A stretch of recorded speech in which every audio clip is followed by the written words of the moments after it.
vamos pegar hoje a evocação de espírito. Nós estamos no bloco, né, de evocação dos espíritos.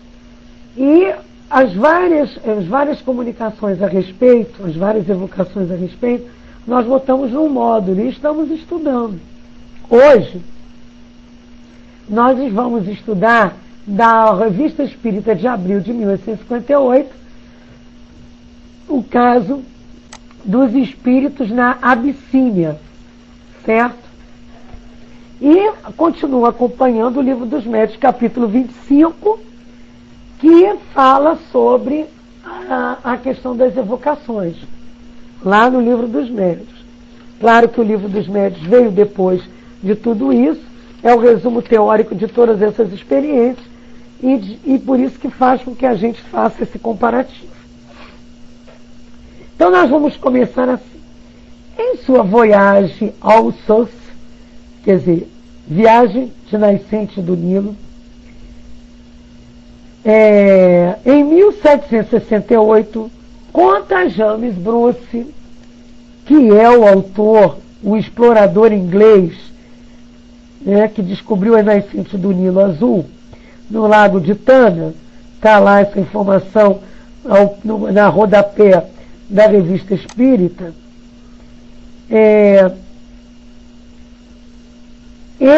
Esse companheiro, nesse livro, ele traz a respeito de Gingiro, pequeno reino situado na parte sul da Abissínia, a leste do reino de Adel. Uma situação que nós vamos narrar aqui. Tá? Trata-se de 2 embaixadores de Socinius, rei da Abissínia, que enviou ao Papa por volta de 1625 e que tiveram de atravessar o Gingiro. Antes disso, nós fomos pesquisar um pouco a respeito disso, e é complicado esse negócio de Abissínia, Etiópia, quer dizer, a história da Abissínia é da própria Etiópia, né? E aí é meio complicado esse negócio, porque o mundo mudou tanto, não é verdade? Assim, vamos dizer, uma mudança muito grande na divisão do mundo. Então, fica complicado a gente tentar ver esses reinos, né? Esses reinos antigos.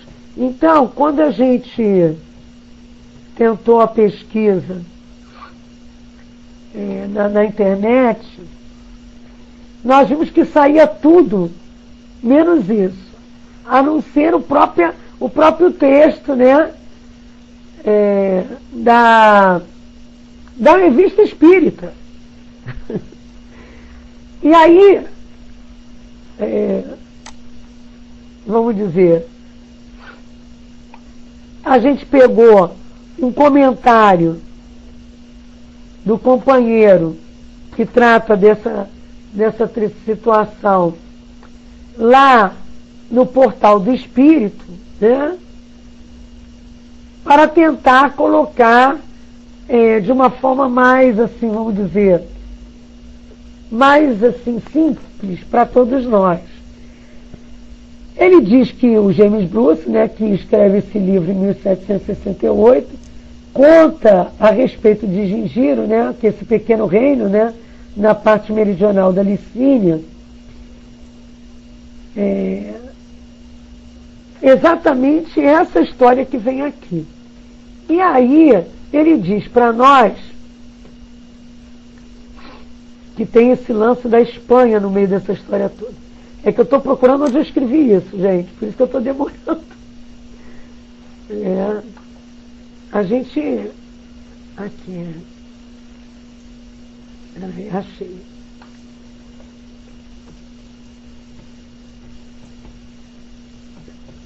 Só para nós nos localizar, eu tentei me localizar, porque eu tenho uma necessidade muito de me localizar no tempo e no espaço.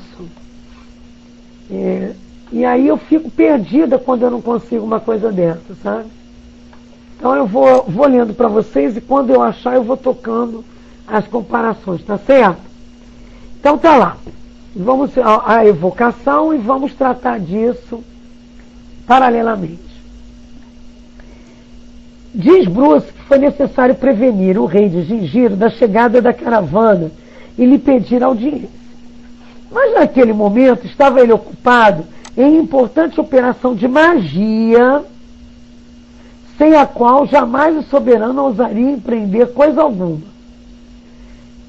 Tudo tinha que consultar, né?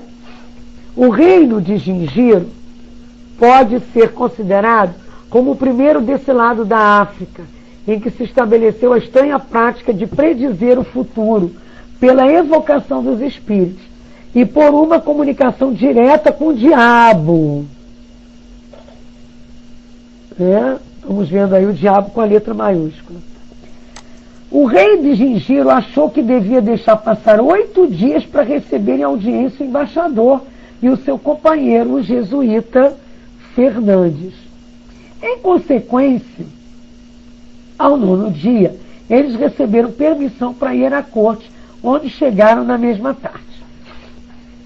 Então nós vamos vendo que até para receber as pessoas, o que acontecia? O rei de Gingiro fazia lá as pesquisas pitonísticas, né?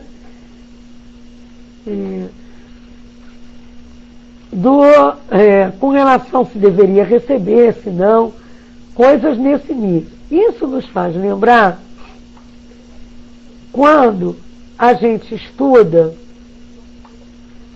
essas questões no livro dos espíritos e no próprio livro dos médiuns, e deixa bem claro que com relação às evocações, a gente pode se comunicar a hora que quiser, né?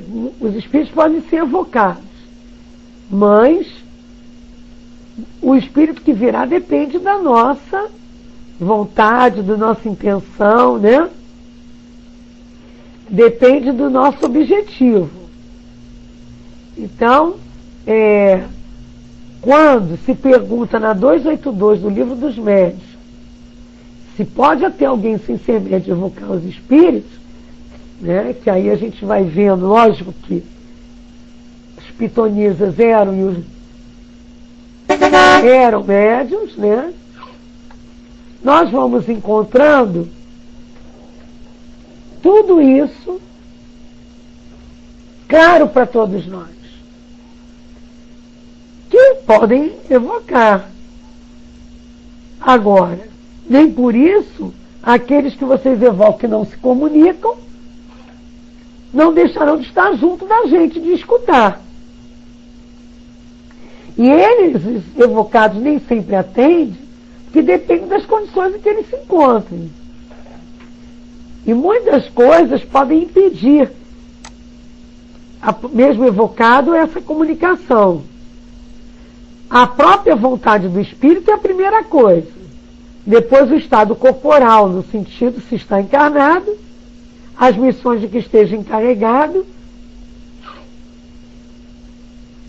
e se estão desencarnados, todas as condições morais e fluídicas desses espíritos. Agora, há espíritos que, por sua natureza, pertencem a mundos muito inferiores à Terra e não podem se comunicar. E se estão numa esfera assim de castigos, né, só se for lhe dado permissão dele se autocastigar também, né? Se houver uma necessidade para uma utilidade geral, tudo bem. Ou evocados, como a gente faz em trabalhos especiais, para orientação e doutrinação, evangelização, enfim, para a caridade. Pode ser dado também ao espírito negação para essa permissão de comunicação. Pode ser uma prova para ele ou para quem chama. E aí vem, na 5ª pergunta, que eu acho muito interessante a esse estudo de hoje, Érica, que pensa, como pode espíritos dispersos pelo espaço ou pelos diferentes mundos ouvir as evocações. Muitas vezes são prevenidos pelos espíritos familiares que os cercam e que os vão procurar. Mas é um fenômeno difícil de vos ser explicado, porque ainda não podeis compreender o modo de transmissão do pensamento entre os espíritos. E aí nós vamos pegar a Revista Espírita. Oi, J. Francis. Oi, Linamil, obrigado por botar isso aí. E aí nós vamos encontrar. Em Gingiro nada se faz sem recorrer à magia. Aí vocês vão perguntar. Magia, o que é magia, né? O que será magia em si? Como a gente encara magia? Tem até magia druida, né? Você já ouviu falar, né? Mas a questão das mandigas, das magias, não confundir com mágica, com truque. Isso é a primeira coisa. Magia é diferente de mágica. Porque quando a gente fala magia, pensa-se em truque, algo sobrenatural. A palavra ficou desgastada. A magia já foi chamada da grande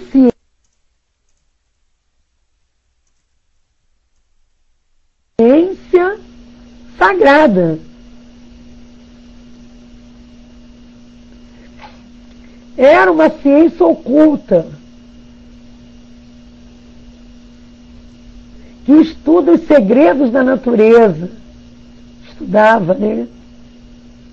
Os segredos da natureza. E a sua relação com o homem. É bom a gente lembrar isso. E aí tinha um conjunto de teorias e de práticas. Não é só o caldeirão da bruxa, não. Que visava o desenvolvimento integral das faculdades internas espirituais do homem, ocultas. Quando ele tinha o domínio total sobre si mesmo, sobre a natureza, tudo bem. A magia tem características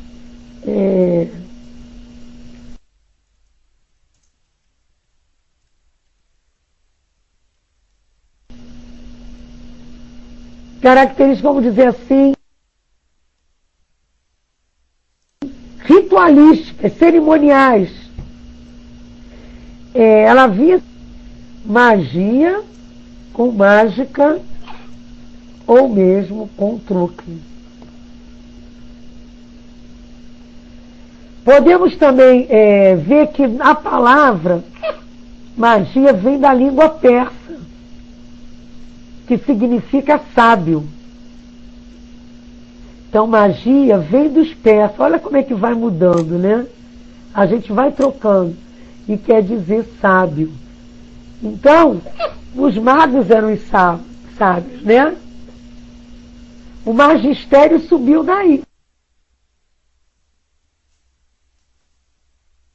Surgiu daí. Essa visão magistral. Agora, magia também pode querer dizer outra coisa. Fascínio, no sentido mais moderno. A magia do cinema, a magia vamos dizer assim, a magia das ideias de fulano. É mágico viajar para tal lugar. Né? Agora, há registros dessas práticas mágicas em diversas épocas. Dizem até que os caçadores antigamente desenhavam a presa que ele queria pegar na parede da caverna, antevendo até o sucesso da caçada. Depois eles veem o ritual de enterrar os mortos, né? Dando assim a tentativa de compreender a realidade, explicando as forças da natureza também. adquiriu esse ritual de enterrar os mortos, nomeou as forças da natureza que ele desconhecia, criando os chamados mitos. No Novo Testamento se fala de 3 magos, né? Que são os primeiros a dar as boas-vindas a Jesus. Já no Velho Testamento, há uma certa disputa mágica entre Moisés e os magos egípcios. Nos Vedas, né? No Alcorão, existem relatos parecidos. Geralmente as religiões preservam suas atividades mágicas ritualísticas e se confundem com a própria prática religiosa. Comunhão para os católicos. Muitos dizem que até há isso na incorporação de médios espíritas, né? A prece do muçulmano voltado para Meca. Eu discordo com essa história, que é uma atividade mágica de ritual, a incorporação. Mas existem, assim, estudos no chão, pelo umbandismo, no poder dos homens. Acreditavam no poder existente nos homens, né? Comandar os deuses. Assim, os deuses, na verdade, os seus poderes ocultos e latentes seriam passíveis ao homem de domínio, que não está de todo errado, pelos deuses que a gente colocava, né, gente? Não espírito superior, a gente também pode chegar lá, não é verdade? Então, eu achei interessante trazer isso, porque na época da Inquisição, os magos foram perseguidos, né? Julgados, queimados vivos pela Igreja Católica. Por quê? Se fala em magos, se falam em pessoas com poderes especiais, ou ditos especiais, né? Porque a magia também, ela é, vamos dizer assim,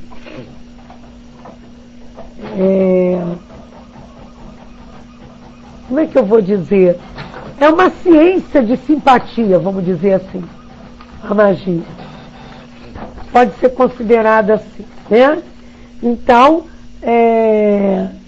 eu achei legal não trazer a prática, né, da magia em si, mas lembrar para todos nós um pouco dessa questão, né? Não sei se vocês têm algo a colocar.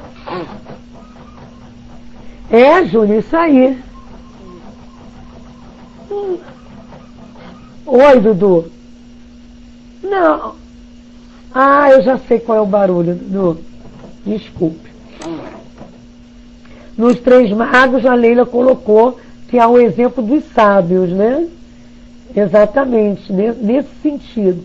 E a magia do novo amanhecer, como diz o Júnior, né?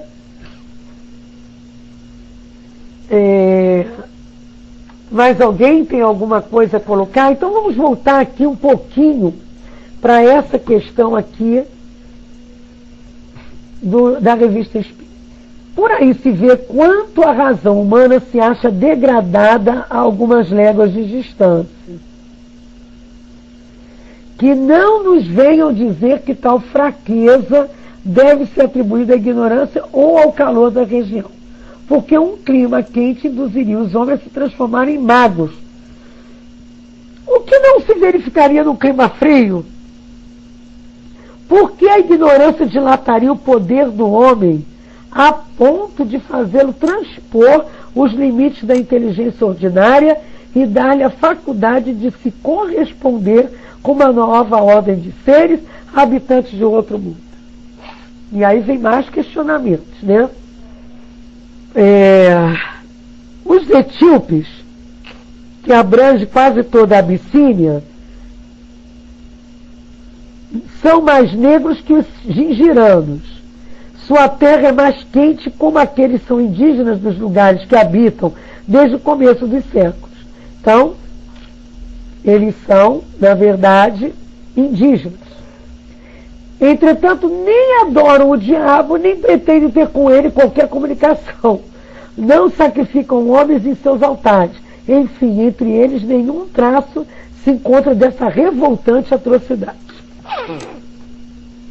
Vamos voltar e lembrar, né? Que nós estamos lendo, James Bruce, que resolveu, diz que foi necessário prevenir esse rei de Gingiro da chegada de uma caravana, pedir audiência, mas naquele momento ele estava ocupado em importante operação de magia, sem essa...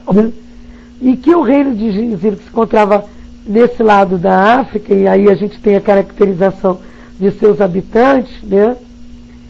Eles, na verdade, ocupa a maior parte da Etiópia. E os etíopes abrangem quase toda a Abissínia. Quando eu fiz essa pequena pesquisa, que foi um pouco corrida, eu encontrei vários temas a respeito, não só de magias, voodoos, essas coisas assim. E não era o que eu queria, né? Eu queria chegar à busca, né, dessa questão na Abissínia. E aí, quando eu fui lá na Wikipédia, eu encontrei algumas coisas também a respeito. Eu vou só resumir para vocês, só para localizar a gente. A história da Etiópia está documentada como uma das mais antigas do mundo. Dizem até que o Homo sapiens teria aí saído dessa região. Isso já é uma das correntes. Países vizinhos é o Sudão, a Somália, né? E temos também que lembrar que vamos dizer, parte da Península Arábica, como essa parte aí da África, pega aí essa região da Etiópia. A gente viu também, lá tem muita coisa, né? Mas aí a gente foi tirando mais nos anos recentes e fomos vendo que não trata-se de forma geral nada com relação a essas ideias mágicas, né? Mas há um caráter de cosmopolitanidade, e acho que nem isso que se fala, de ser cosmopolita essa região, populações judaicas, núbias, cristãs e mesmo budistas, né? E que esse reino no século II tinha direito até de receber tributos de estados da Península Arábica, e que desde aproximadamente o século IV a.C., os gregos chamavam de Etiópia esses países de população negra. É isso que eu queria lembrar. Eles não distinguiam muito esses reinos, porque a Etiópia, segundo os gregos, poderia ser a Núbia do Sul, ser a Núbia do Sul, do Egito, do Sudão, poderia ser um reino de Axum, que era, na verdade, essa parte de Sabá, que é referida na Bíblia. Quando eu vi isso tudo, eu digo, vamos deixar para lá isso aí. Vamos tratar mais dessa questão importante que ele traz para todos nós no conteúdo da evocação. E aí vamos indo. Então é importante saber que eles lidavam com essas magias e que alguns reis não faziam nada sem pedir o que estava acontecendo lá aos que lidavam, aos magos que lidavam com essa ciência que já foi considerada sagrada por estudar os segredos da natureza e visar entrar em contato com as coisas do universo e que o homem desconhecia, e os próprios poderes ocultos do homem, né? Nós vamos vendo que nós ainda agimos assim hoje. Alguém quer dar o seu exemplo? Eu estou meio devagar, né? Porque a alergia está cara. Vamos lá, meus amores. Vocês veem alguma comparação dessas... Tudo eles iriam perguntar aos magos? Hã? Ninguém aqui fica perguntando tudo ao plano espiritual, não? Ai, vou escrever. Lá no Leão Denis que tem o receituário. Ai, vou pedir ter certeza, vou pedir uma orientação. Nunca? Eu vejo isso muito dentro dos nossos dias de hoje. Porque nós ainda temos um pouco disso. Nós ainda estamos um pouco ligados a essa... Só fazer as coisas depois de perguntar. Né? Só vou... Ai, será que eu faço isso? Aí pergunta ao plano espiritual. Igual o rei de Gingiro, que achou que devia deixar passar 8 dias para receber audiência do embaixador e o companheiro, que era jesuíta.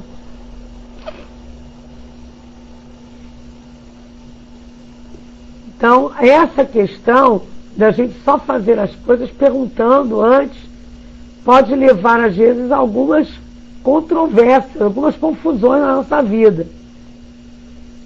Mas é importante essa colocação aqui para dizer que mesmo os etíopes, sendo diferentes dos, vamos dizer assim, como os etíopes que abrangem quase toda a Abissínia, sendo mais negros que os gingirianos, sua terra sendo mais quente, e como aqueles, quer dizer, os gingirianos são indígenas dos lugares que habitam desde o começo do século, isso não quer dizer que por isso, né, é que eles que por eles vão pesquisar tudo, vão perguntar tudo, ficam ligados a essa questão da magia, de saber antes. Essa questão também a gente pode lembrar a questão das previsões, né? Tem lá no Evangelho, mas tem também aqui, ó, os falsos cristos e os falsos profetas. É numa dessa que a gente entra, vou falar assim, do jeito bem comum de se falar. Numa dessa, o que vocês acham? A gente entra pelo... Pelo cano. Não é não? Tudo vai perguntar. Aí acabamos nos deixando levar por coisas, por pessoas, médiuns que até não estão gabaritados, porque é o que diz aqui, evocar tu pode, agora depende de quem invoca a intenção e quem vem te responder. No capítulo 21 do Evangelho segundo o Espiritismo, a gente trata, haverá falsos cristos e falsos profetas. Eu fiz um pequeno link com isso aqui, porque quando eu vi a lição pequena, eu digo, caramba, essa eu ainda não havia estudado. O que a gente tem a aprender com essa lição? Primeiramente, ver essa questão de que achavam que magia estava ligada a um clima quente ou clima frio, que a inteligência do homem era dilatada pelo clima quente, e que seres, os negros, tinham, nesse caso, né, na Abissínia, será que tinham mais poderes que os outros? Essa coisa. E que, na verdade, eles não adoravam a diabo coisa nenhuma. E aí eu fiquei pensando, o que é interessante a gente rever aqui. Primeiro, cuidado com o que perguntas. E a quem perguntas e por que perguntas. O que perguntar, olhando de uma forma da magia ou da mediunidade, porque a magia envolve aí médiuns, né? O que perguntar, a quem E por quê? Se é uma coisa à toa, por que vocês acham que o espírito superior vai se preocupar se eu vou trocar de casa ou coisa do gênero? Meu amor, a reunião do Leon Denis é só às 7h30. Aqui é um estudo interativo que a gente começa sobre a Revista Espírita toda segunda-feira até às 7h20. Seja bem-vinda.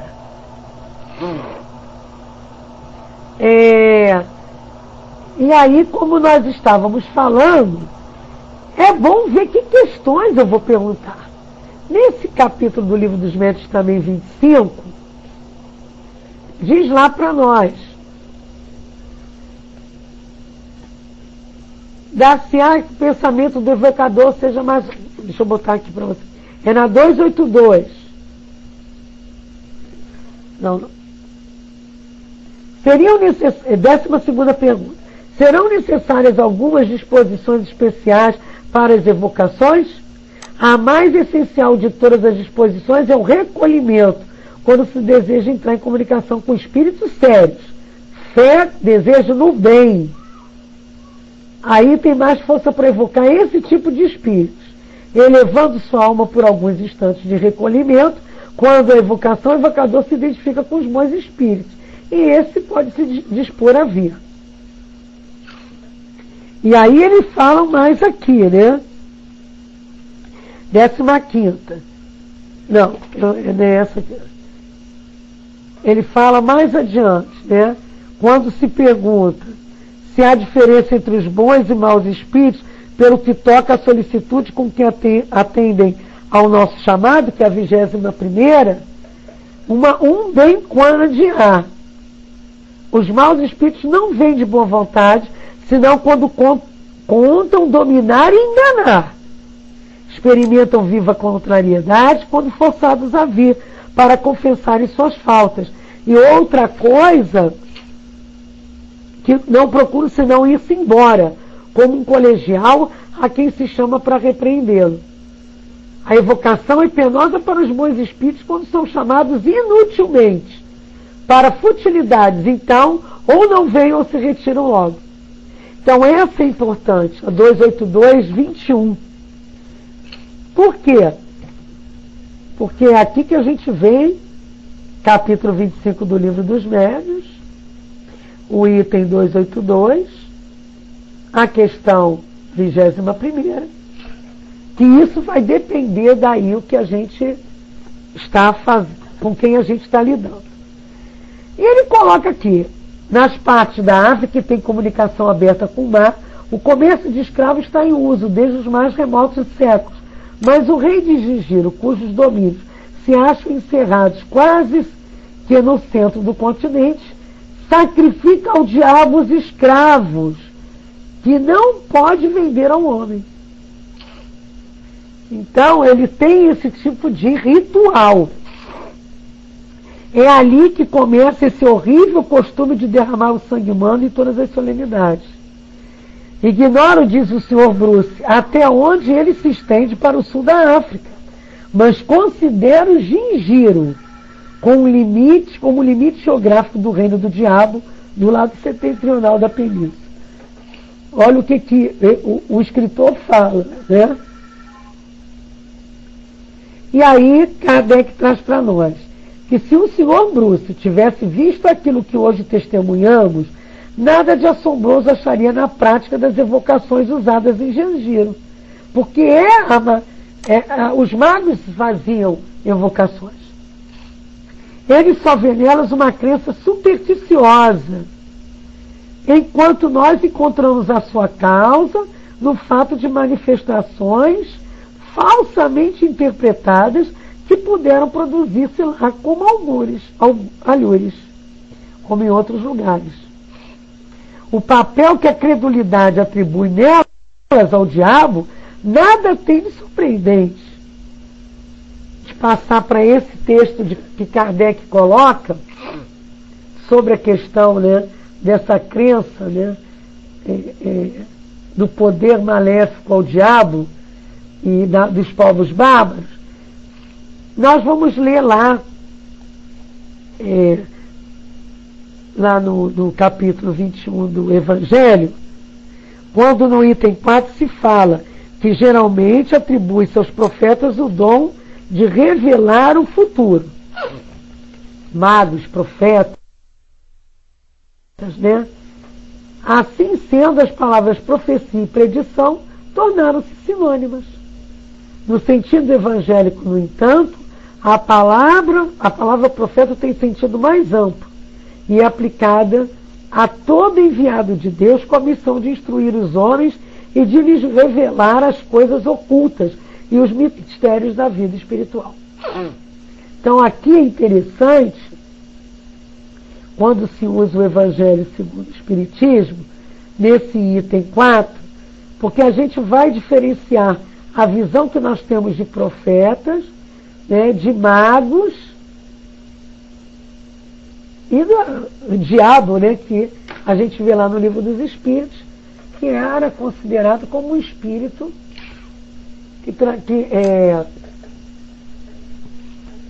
como é o daimon, né? Com o tempo a palavra também mudou. Tem lá no Livro dos Espíritos, inclusive, essa explicação, quando fala, eu acho que de a influência dos espíritos em nossas vidas. Intervenção, eu acho que é lá, não me lembro mais.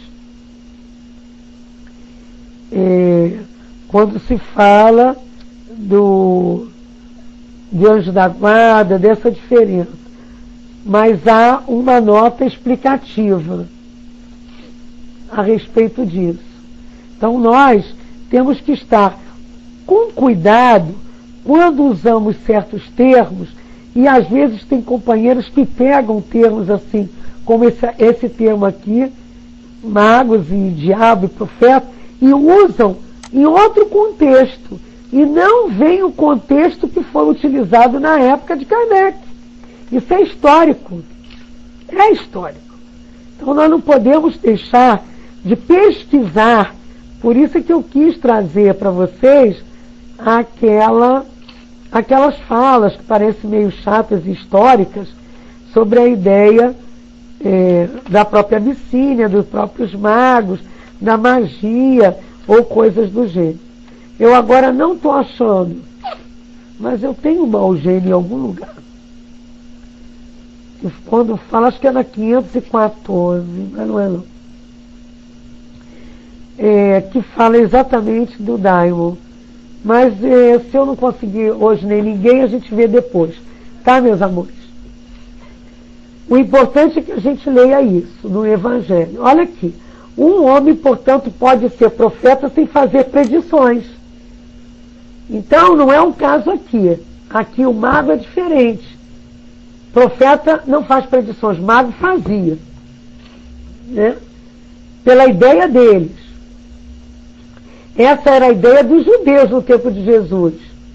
Eis porque quando ele foi levado diante do sumo sacerdote, Caifás, os escribas e os anciãos ali reunidos, cuspiram em seu rosto, deram-lhe socos e bofetadas, dizendo: Cristo profetiza para nós e diz quem foi que te bateu. Entretanto, houve profetas que tiveram conhecimento prévio do futuro, por intuição, por revelação providencial, a fim de fazer advertência aos homens. Como essas predições se realizaram, o dom de predizer o futuro foi elado como um dos atributos da qualidade do profeta. Então, é importante esse cuidado para a gente também não confundir, né, essas ideias, essas palavras, saímos por aí falando coisas que a doutrina não traz. Então, muito cuidado, vamos ter cuidado. E aí, quando a gente trata também do que perguntar, está lá no Livro dos Médiuns, a quem perguntar, também no Livro dos Médiuns, há alertas para todos nós com relação à identidade dos espíritos, no capítulo 24. Quando se perguntam, deixa eu perguntar, os sinais se pode reconhecer a superioridade ou a inferioridade dos espíritos, pela linguagem, como distinguir um doidivanas de um homem sensato. Já dissemos que os espíritos superiores não se contradizem nunca. e só dizem coisas aproveitáveis. Só querem o bem que lhes constitui a única preocupação. Essa colocação desse companheiro que escreveu a Viagens à Nascente do Nilo, só foi colocado aqui por Kardec para se ver que como se usavam as evocações antigamente. Por isso que depois que começou com Moisés também a muito evocar a tudo, ele disse que não se deveria mais travar contato com os espíritos. Aqui diz, o papel que a credulidade atribui, já disse, nelas ao diabo nada tem de surpreendente. Inicialmente é preciso observar que todos os povos bárbaros atribuem a um poder maléfico os fenômenos que não podem explicar. Daí os mitos também. Isso em primeiro lugar. Em segundo lugar, diz Kardec, um povo bastante atrasado, ponto de sacrificar os seres humanos, e a gente ainda tem essas práticas hoje, não é verdade? Infelizmente, a gente ainda tem esses rituais por aí. São espíritos que ainda reencarnaram, mas ainda continuam nas práticas antigas. Por certo, não pode atrair ao seu meio espíritos superiores. Por sua natureza, os que o visitam só poderão confirmá-los em sua crença. Além disso, há de se considerar que os povos de certa parte da África, e aí nós vamos vendo, né, que, como dá lá no próprio livro dos médiuns, né, também há espíritos pouco adiantados, animados de boas intenções, né? Mas eles nunca substituem o espírito superior. Por isso é que suas comunicações, ainda que boas, trazem um cunho de inferioridade deles, delegado solução para as comunicações pouco importantes e para as que se podem chamar pessoais. É o caso aqui. Então, isso é lá no capítulo do Livro dos Médiuns 24, a 10ª pergunta. Esses espíritos que eles manipulavam era nesse sentido. E aí, para fechar um pouco mais esse assunto,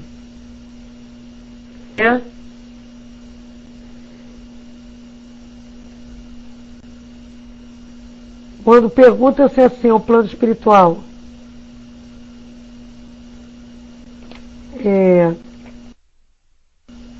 pela facilidade com que os maus espíritos se intrometem nas comunicações, parece legítimo concluir-se que nunca estaremos certos de ter a verdade? Ao receberdes uma carta de um amigo ausente, que é o que vos assegura que ela provém dele? Caligrafia, mas há quem imite caligrafia. Os vossos negócios, as ideias, mas há sinais que não vos permitirão qualquer equívoco. É a mesma coisa com o espírito bom e o espírito ruim.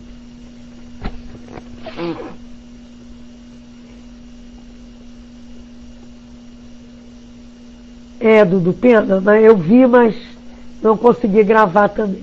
Mas é assim mesmo, né? A gente vai aprender os outros a gravar, né? J. Francis, Nina Mil, para quando acontecer isso, né? Caligrafia do teu tempo, né? A gente possa continuar gravando. Então nós temos que estar atentos a isso. E quando se perguntar ou se tratar com os espíritos, ou evocar o que perguntar, quem perguntar, por quê? Qual é a utilidade, né? O que nós estamos querendo com aquilo? A gente também vê no Livro dos Médiuns que esses tipos de chamamentos, os cuidados, porque há uma influência moral do médium nessa questão. Então, se o médium, o papel do médium, qualquer que seja a natureza dos médiuns, né? Ali, ou por intuição, ou por mecânico, ou psicografia mecânica, semimecânica, pela também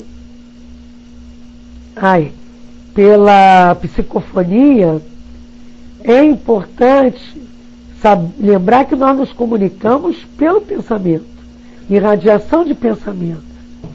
Então, pensamento chega a pensamento se nós tivermos algo em comum. Se houverem aí ligações, né? Então, se eu estou num patamar de esforço, de boa vontade, querendo fazer o bem, eu vou atrair espíritos nesse mesmo calibre, dessa mesma, vamos dizer assim, nessa mesma sintonia. Então, quem sacrifica seres humanos só pode os seus magos estarem lidando com espíritos, que eles chamam de diabo, com espíritos nessa ordem, que gostam desse tipo de questão. Concordo?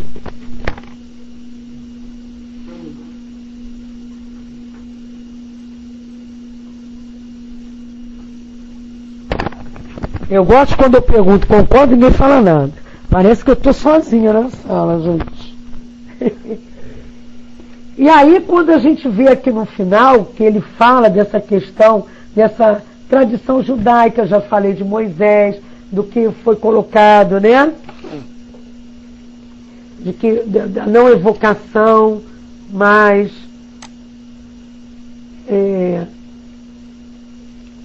que Jesus, por isso disse que não veio destruir essa lei, mas dizer como se tratar com ela, não é verdade?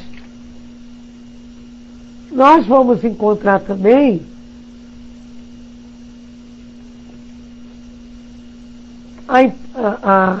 no céu e inferno algumas colocações que nos fecham essa ideia da evocação, desculpem, da proibição de evocar os mortos. É o capítulo 11 do Evangelho do Inferno. Né? Eu não vou tratar disso aqui. Eu só vou pegar o item 4, quando fala que a proibição de Moisés era assaz justa, porque a evocação dos mortos não se originava nos sentimentos de respeito, de afeição ou piedade para com eles, sendo antes um recurso para adivinhações, tal como nos augúrios e presságios explorados pelo charlatanismo e pela superstição. Essas práticas, ao que parece, também eram objeto de negócio, e Moisés, por mais que fizesse, não conseguiu desentranhá-las dos costumes populares. As seguintes palavras do profeta justificam o acerto. Quando vos disserem, consultai os mágicos e adivinhos que balbuciam encantamentos, respondei, não consulta cada povo ao seu Deus? E aos mortos se fala do que compete aos vivos? Está em Isaías capítulo 8, versículo 19. Sou eu quem aponta a falsidade dos prodígios mágicos. Quem enlouquece os que se propõem a adivinhar. Quem transtorna o espírito dos sábios e confunde a sua ciência vã.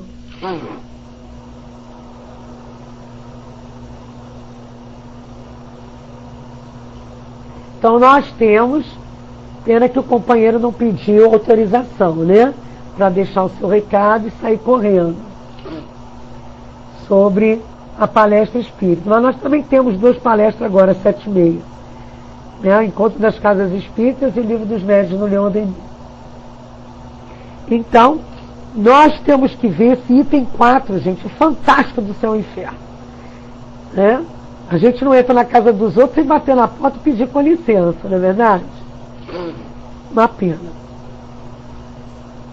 Que esses adivinhos que estudam o céu contemplam os astros, contam os meses para fazer predições, dizendo revelar-nos o futuro, venham agora salvar-nos. Aí isso está escrito no Livro dos Médiuns, e nós vamos encontrar retirado isso exatamente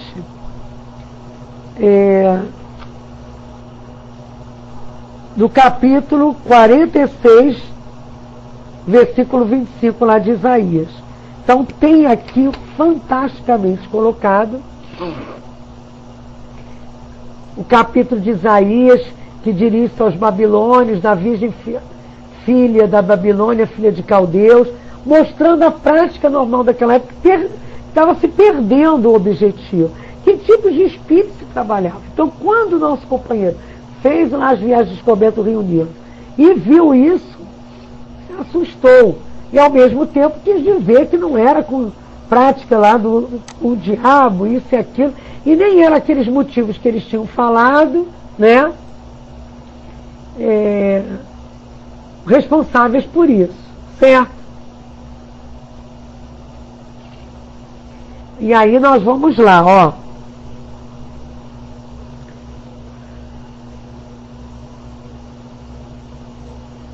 Olha, Dudu, não estou entendendo nada que você está falando, Dudu. Você é aquele? Bom, vamos continuar para fechar, né? A gravação de hoje deve ter ficado assim um pomponzinho. Nós vamos vendo aqui como essas práticas são inequívocas e provam claramente que nesse tempo as evocações tinham por fim a adivinhação, comércio, práticas de magia, de sortilégio, sacrifícios humanos. E Moisés tinha razão de proibir. E essas práticas perpetuaram até a Idade Média. E hoje ainda predomina. Mas o Espiritismo veio mostrar o fim exclusivamente moral, consolador e religioso dessas relações. Isso é que eu acho importante. Uma vez, porém, que os espíritas não sacrificam criancinhas, nem fazem libações para honrar deuses, uma vez que não interrogam astros mortos e augures para adivinhar a verdade sabiamente velada aos homens, uma vez que repudiam traficar com a faculdade de comunicar com os espíritos, uma vez que os não move a curiosidade nem a cupidez, mas um sentimento de piedade, um desejo de instruir-se e melhorar-se, aliviando as almas sofredoras, uma vez que assim é, porque o é, a proibição de Moisés não lhes pode ser extensiva. Então, né, nós vamos vendo, isso está em Deuteronômio, capítulo 28, versículos 1 e 2, Deuteronômio traz essas ideias. A lei de Moisés mantendo a pena capital, a lei civil e a diferença, traz essas ideias também. E isso foi trabalhado aqui, com essas colocações, por Kardec, no livro Céu e Inferno, no capítulo 11 da primeira parte, no item 4. Né? Tem também uma coisa importante que a gente pode acrescentar, fechando o nossos pequenos comentários. Vocês estão vendo que eu estou abafadona aqui. O capítulo do Céu e Inferno sobre os demônios. Lógico, quem puder, lê tudo. Quem não puder, vamos pegar só, é o capítulo 9 do Céu e Inferno. Nós vamos vendo aqui que o único sentido que pode torná-lo acessível aos gozos puramente morais, não, desculpe, tem que ler um pouco antes. Desculpem. A crença encontramos sob diversas formas em todas as idades do mundo. Mas o homem é comumente mais sensível ao mal que ao bem. E aí, o duplo princípio do bem e do mal foi durante muitos séculos, sobre vários nomes, a base de todas as crenças religiosas. A gente vai ver entre os persas Oromazes e Arimane, em Jeová e Satã, entre os hebreus, Todavia, como todo soberano deve ter ministros, as religiões geralmente admitiam potências secundárias, bons e maus gênios. E os cristãos e os muçulmanos herdaram dos hebreus os anjos e os demônios. Está lá no item 5 do capítulo 11, ou do capítulo 9 do Céu e Inferno. E aí nós vamos vendo, e eu não vou olhar toda essa parte dos demônios segundo a igreja, que aí Kardec traz belamente no Céu e Inferno, mas vou ver o demônio segundo o Espiritismo. E aí nós vamos, no item 21, que segundo a doutrina da igreja, os demônios foram criados bons e tornaram-se mais por suas desobediências, são anjos colocados primitivamente por Deus no ápice da escala, tendo dela decaído, e segundo o Espiritismo, os demônios são espíritos imperfeitos, suscetíveis de regeneração, e que colocados na base da escala, onde nela graduasse.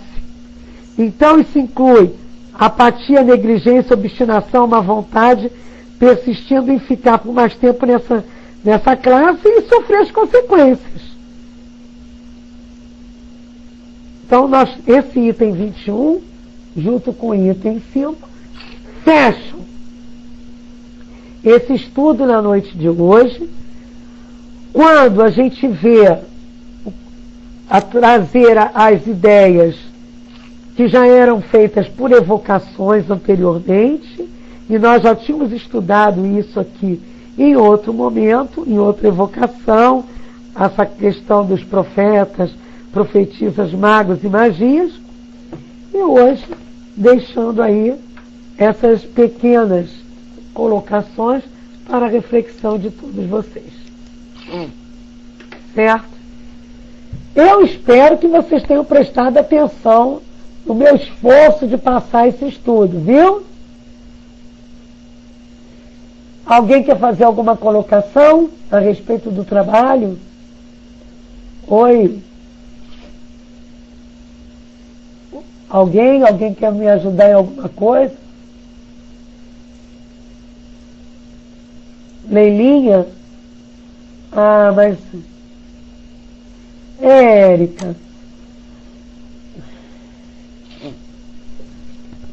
É uma pena que você... Isso, Érica, muito bom. E nós temos as outras aulas gravadas e temos outras tarefas que você entrando no nosso portal www.espiritismo.net, você vai fazendo suas perguntas e tirando suas dúvidas. Ai, Ana Isabel, obrigado. Não foi de ontem não, Isabel, foi de sábado, às 5 horas. Obrigado. Tá? Nádia, você quer fazer? Isso, foi sábado às 5 horas. Você quer, por favor, levantar a mãozinha para fazer a prece, que a Mana já está na sala, hein? Leila, quer colocar alguma coisa? Hoje é segunda, Bel. Vou passar para a Nádia para fazer a prece, que já está na hora do céu. Um beijo, obrigado, tá, querida?